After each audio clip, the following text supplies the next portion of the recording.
Good morning. Well, there's been much discussion over the last few months about the best way to solve the complex issues around local control and land use in our state. I think we can all agree that responsible oil and gas development in Colorado is critical to our economy, our environment, our health, and our future. Colorado is fortunate to have an abundance of energy resources of all kinds, and we have an obligation to develop them in a way that is safe for our residents, supports jobs in the economy, respects private property rights, and protects our health and environment.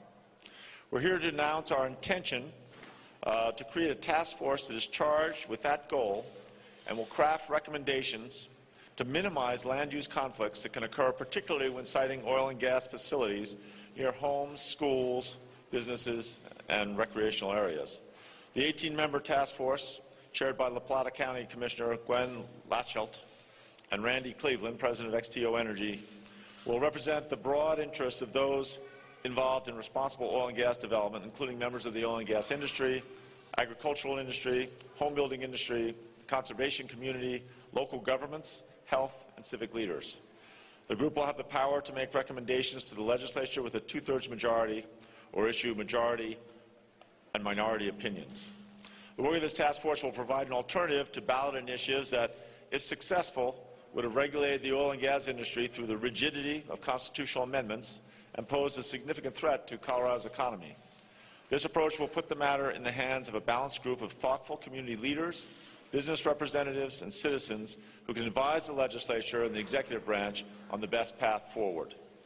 In a good faith effort to help bring parties together to resolve these issues, we're calling upon the Colorado Oil and Gas Conservation Commission to dismiss the Longmont litigation challenging the ordinance.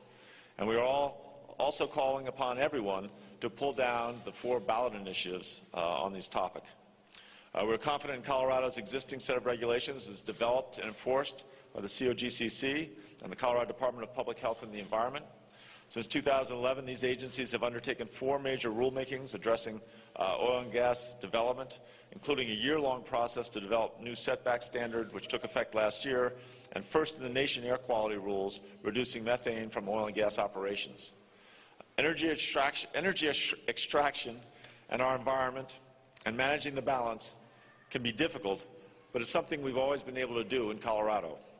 Collectively, we have one of the strongest regulatory approaches in the country, and we will continue to build on that record to protect our world-class environment and public's health while providing the flexibility necessary to develop our important energy resources. We will continue to keep our environment and our economy healthy and strong.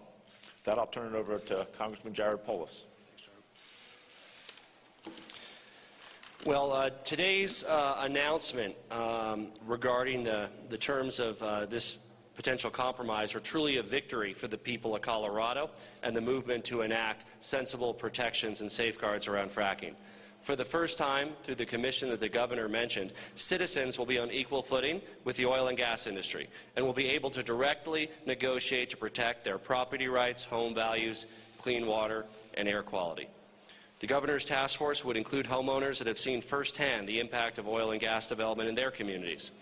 The task force will be co-chaired by La Plata County Commissioner Gwen Latchelt, who began her nonprofit career working as a community organizer in Durango for the Western Colorado Congress, went on to found Earthworks Oil and Gas Accountability Project, and as county commissioner in La Plata, helped implement firsthand some excellent laws around extraction activities. The governor has called on the COGCC to dismiss the pending lawsuit against Longmont, which is a victory for the ability of communities to set sensible regulations for themselves through the legislative process as we continue to deal with these issues through the commission. The industry has been called upon to drop its ballot initiatives.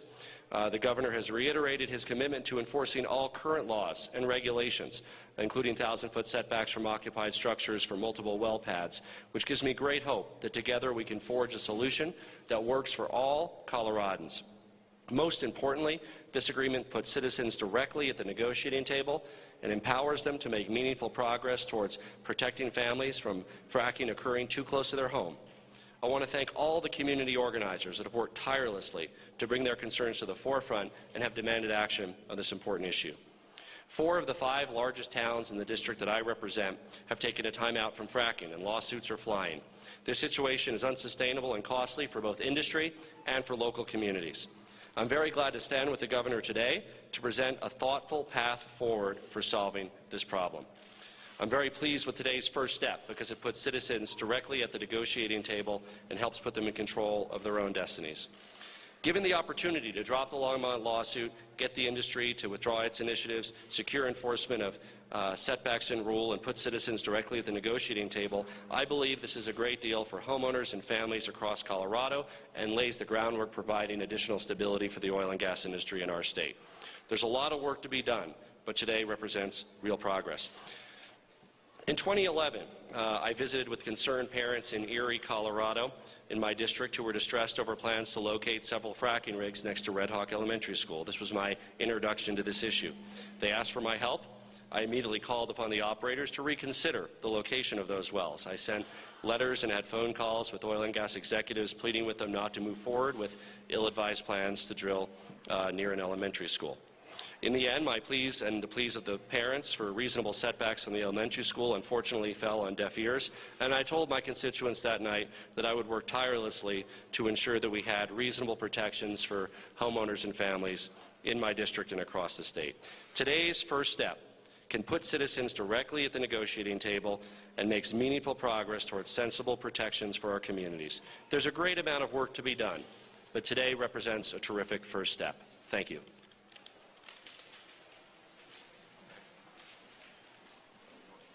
Good morning. I'm Tamara Ward, the President and CEO of Colorado Concern, and we are an organization representing 100 CEOs from across the state of Colorado.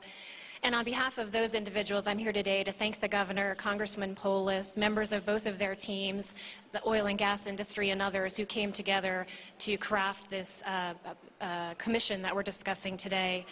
Taking a step forward to ensure that we avert a fight at the ballot is good news for Colorado, and we look forward to being part of the discussions going forward to ensure that the energy industry, which is key to our past, our present, and our future, continues here in Colorado. Thank you.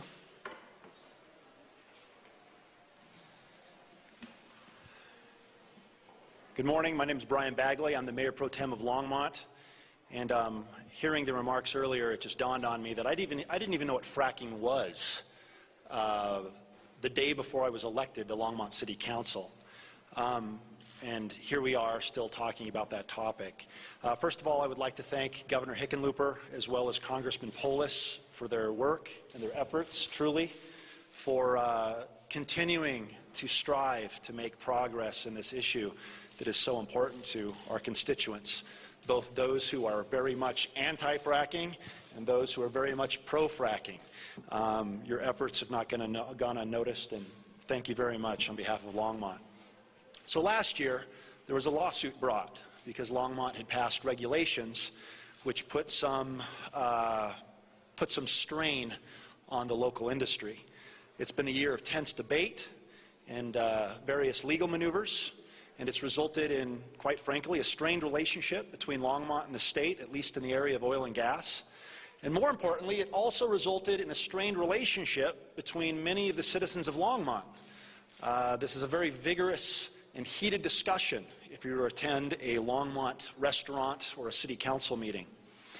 As a result of the lawsuit that was brought, the citizens of Longmont came together and they actually passed, not the city council, but the voters passed a fracking ban, which was recently dismissed on summary judgment by the district court there in Boulder. In light of this, and especially the current climate, I personally find the decision to dismiss the regulations lawsuit particularly gracious. Thank you. Now, the Longmont regulations, they've been talked about, they've been fought about, but what they do, I would hope, would be to provide a good middle ground for both sides of this debate. The regulations of Longmont prohibit heavy industry, including oil and gas extraction, in residential areas, effectively keeping away heavy industry, including fracking, from our homes and schools. But at the same time, they were designed to work closely with the oil and gas industry, specifically local operators, in a way that could effectively, efficiently, and expeditiously extract their minerals. As a result of the regulations, Longmont was able to work closely with Top Operating, the local operator who owns the leases and the oil and gas rights underneath Longmont, and we were able to come up with a comprehensive long-term oil and gas plan which provides for drilling to occur well away from the citizens of Longmont, but at the same time which permits the local drillers to access the mineral rights that they have a right to access. So once again, thank you, Governor and Congressman. The citizens and constituents of Longmont very much appreciate this today. Thank you. Good morning. I'm Pete Maysmith. I'm the Executive Director of Conservation Colorado. Here today to do a couple things. First off, to say thank you very much to Congressman Polis. He has, from the beginning of this issue, talked about doing what is best for his constituents and by extension for all Coloradans in the face of this incredible oil and gas drilling and fracking boom that we have here in the state. The impacts of drilling and fracking on our air, land, water, and our communities are known, and we're learning more about them. And Congressman Polis has been an advocate for protecting those communities, and want to say thank you to him for doing that. What we know is that when a drilling rig is just over the backyard fence, it's too close, or when a drilling rig is within easy eyesight of a child's playground, that it's too close.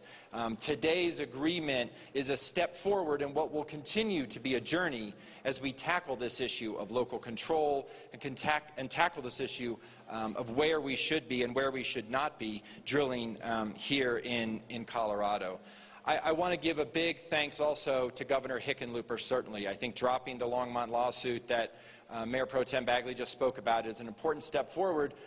Local governments have the right and responsibility to regulate this heavy industrial activity, and in fact they've exercised that right historically here in Colorado, and the governor's decision, his team's decision today to drop that lawsuit will allow local governments to exercise their authority more fully. We also look forward to full and robust implementation of all the regs that are already on the books, again, both to protect Colorado residents and to protect our environment that is so valuable and precious to us. And this wouldn't be complete without saying thank you to the Majority Leader in the State House, Dickie Lee Hullinghorst, who has been a tireless champion and advocate of this issue and of working to have resolution on this topic in particular now for months and months and months. And thank you, Majority Leader. You did yeoman's work. We really appreciate that. So thank you very much.